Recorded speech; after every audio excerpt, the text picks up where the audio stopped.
আমি বলতে চাই, যুবক ছেলেরা, ভারতের পয়সায় পরিচালিত পত্রিকা পড়ে ইসলাম সম্পর্কে খারাপ ধারণা নিও না। ওরা ভারতের বাচ্চাটা কুকুর। ইসলাম ইসলাম মানুষকে হত্যা করে না, ইসলাম মানুষকে জবাও করে না। রাসূলের আদর্শ মক্কায় প্রবেশ করেছেন 10,000 লোক নিয়ে।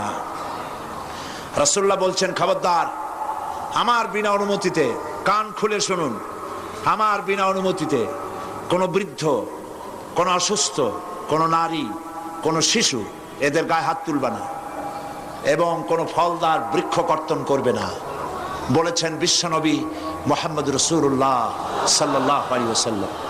তিনি প্রবেশ করলেন হারামে, হুদুদে হারামে প্রবেশ করেছেন।